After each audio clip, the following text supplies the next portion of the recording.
Now, what does Ryan Care do? Ryan Care essentially gets rid of some of the problems with Obamacare, but keeps a lot of the other Obamacare components. That's where you run into problems. So first, let's get into what it gets rid of. It gets rid of the Medicaid expansion. It phases it out. So that means the Medicaid expansion, which was crushing state budgets, that actually is going to be phased out. That's a good thing with the Ryan plan. Number two, it gets rid of all the taxes. Obama, like I said, lots of different types of taxes. Ryan says we're getting rid of all those taxes. We're repealing those. Good, very good. And number three, which is an asterisk, but number three, it gets rid of the subsidies. So the government was covering a lot of the subsidies. In other words, the government was saying, you guys can't afford health insurance. Insurance companies aren't going to pay for it, so we're going to cover all the poor people by kicking in our own money, which they raise taxes to do. And Ryan says, no more subsidies, at least very limited. And now you're going to have to pay it yourself, except that there's something called a tax credit, which we're going to get to in a moment, which is really sort of the same thing Obama did with the subsidies, only different word. They're not even such different words, because Obama also called it a tax credit. But it gets rid of the Medicaid, gets rid of the tax hikes, and it gets rid of the government subsidies. What it does keep, though, is it keeps the pre-existing condition clause, which means, according to under Ryan's plan, the insurance companies also have to cover pre-existing conditions. As we said, that's not very sustainable, and that's what President Trump said he wants to do as well. And I'm pro-President Trump. But we have to call a spade a spade. You know, they're calling it Obamacare Light for a reason. And number two, as I mentioned before, it adds a tax credit, which we'll get to in a moment. It also adds a provision that the insurance companies can actually raise the price. If somebody has a lapse in coverage for a few months, it can raise the price. So now it gets rid, very important, it gets rid of the individual mandate. So in other words, Ryan gets rid of, again, Medicaid expansion, the taxes, the government subsidies for insurance, and also gets rid of the individual mandate. So Ryan says you don't have to be insured anymore. At least it gets rid of the penalty. So for all practical purposes, you do not have to be insured. Now that's technically conservative, except he says that instead of that, we're going to have something else, which is going to also try to force people to be insured. And that is, if you have a lapse in coverage for more than 63 days, then you're actually going to have to pay 30%, or he's allowing the insurance companies to charge, same thing, premiums up to 30% higher for a year. So basically there's a penalty if you have a lapse in coverage, which is very similar to an individual mandate. So that's what it does. That's essentially what the Ryan plan does. And it also keeps the exchanges. It keeps the health exchanges in place. Now, why is Ryan doing all this? Now, let me explain something very important. Paul Ryan and President Trump, they have a problem. Obamacare covered tens of millions of people that weren't covered before that. And if we now go back to the old way, which wasn't great, but it was still better, if we go back to that, then what's going to happen is millions of people are going to lose coverage. And now Paul Ryan and President Trump are the people, these nasty, mean Republicans are the ones that forced millions of people to lose coverage. Now, again, that might be the smart thing to do. I know it sounds cruel and evil, but if we can't afford it, we can't afford it. But they don't want to be the ones to do that. They don't want to be the ones to be responsible for millions and millions and millions of people losing coverage. So what they're trying to do, and that's why it's Obamacare Light, is they're trying to still keep the provisions in place that are going to keep millions of people on health care, have health insurance coverage, so that they're not the big, mean, evil, monstrous Republicans and conservatives who knocked millions of poor people off of health insurance. That's the bottom line. The problem is, as I said, you can't have both. Once you're going to do that, then you're stuck. Then somebody's got to pay for it. So Ryan, what he's doing is he's shifting it so that it sounds like more conservative, but at the same time, he's also basically having the government pay for it.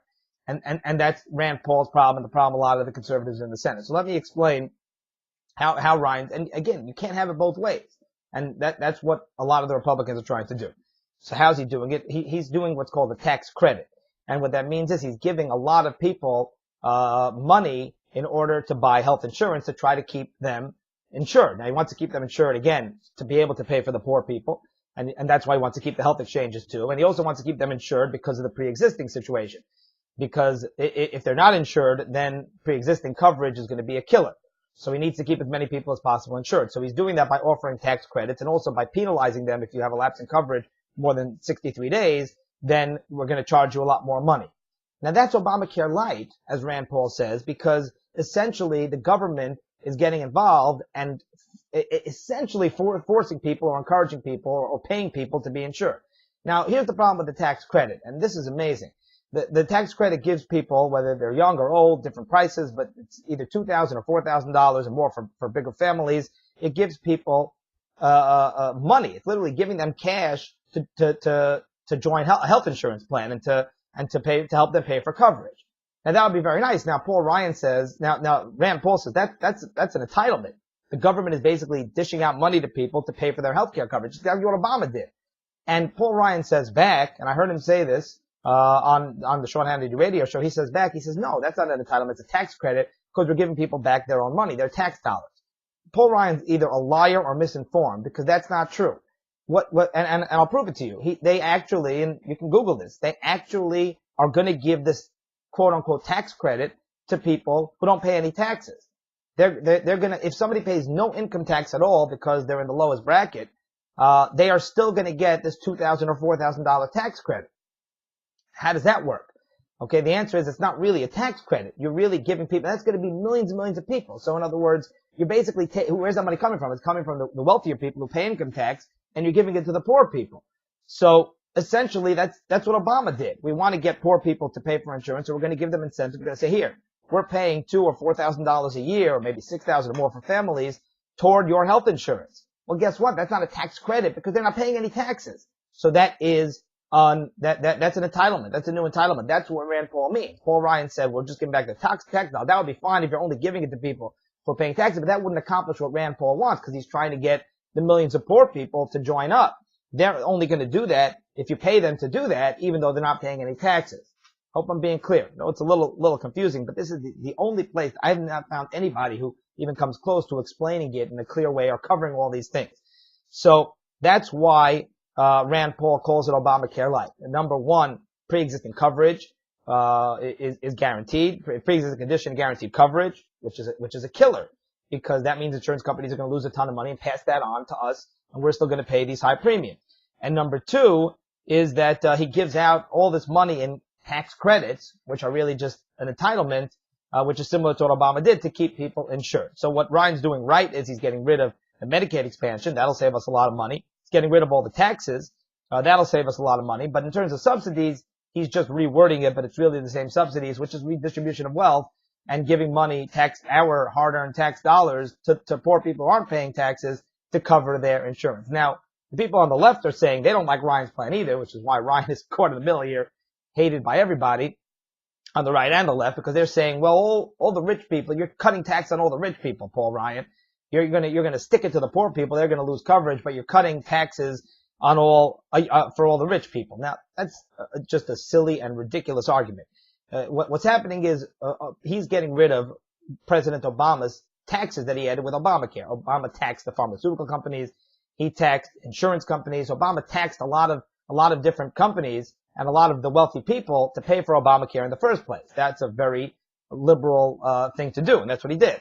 Ryan is saying we're just repealing it, like we promised. We're just getting rid of those taxes. Now, if Obama's the one who raised taxes on the rich people, and all you're doing now is just going back to how it was pre-Obamacare, of course you're going to be cutting taxes on the rich people because all you're doing is you're just undoing what Obama did.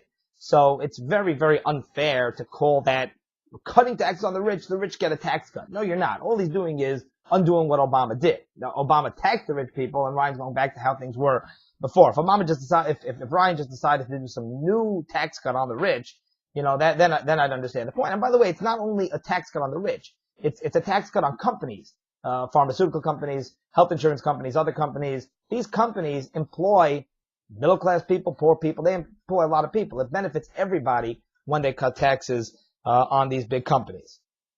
Now, Rand Paul can't get into too much detail right now. We got to pick it up a different time. We're almost out of time, but Rand Paul is saying that all this is doing is it's just going to still squeeze the middle class. Premiums are still going to be at a crazy, enormous high because the insurance companies are not going to be able to fund all this.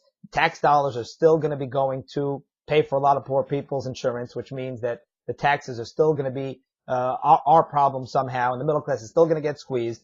And he essentially wants to give everything back to the people, go to how things used to be, he has a few other solutions that involve health savings accounts and other things, but essentially he wants to make it a private industry solution, a free market solution, which is the real conservative / libertarian approach. I think it's really interesting. I think he makes a lot of great points. I'm not in love with Rand Paul with his other views when it comes to his fiscal views. I think that he is dead on, and he really, really, really wants to solve a lot of these problems. Now, yeah, it can hurt. That means a lot of people will have limited coverage. And again, we're not going to get into the moral debate there, which is a whole debate for a separate day. But yes, things certainly get complicated. One other point is that Paul Ryan's plan is projected over the long term to lower premiums. Nobody's even talking about lower premiums. That's the problem. Even before Obamacare, the premiums are going up and up and up, and now they're higher than ever. Premiums, deductibles, copays. It's just insane. It's astronomical. And really, that gets lost in the shuffle. That's what people wanted Trump to do. That's why they voted for Trump, repeal and replace, because he was supposed to not keep everybody covered, but he was supposed to lower premiums, especially for the middle class, the working class, the blue collars who are getting squeezed like crazy. I know a lot of families who pay close to $20,000 a year total in health insurance when you factor in all the different costs and all the different expenses. It's just crazy. Now, Ryan is going to do that to some level because he's allowing the insurance companies to charge the elderly people a lot higher premiums. Obama put a limit on how much extra the insurance companies could charge elderly people. Unfortunately, but it's a fact, is they cost a lot more to pay for their health care than younger people, right? I mean, that's obvious. So Obama said, sorry, you can only charge elderly 3 times as much as you're charging the younger people, which isn't really fair because you're paying a lot more than that from the insurance companies. And Ryan is saying you can pay up to 5 times as much, charge up to 5 times as much to the seniors as to other people. So that is projected to lower premiums for the younger people. But overall, it's hard to believe that premiums are ever going to really go down unless you really revamp the system. Insurance companies, executives, healthcare costs, it's astronomical.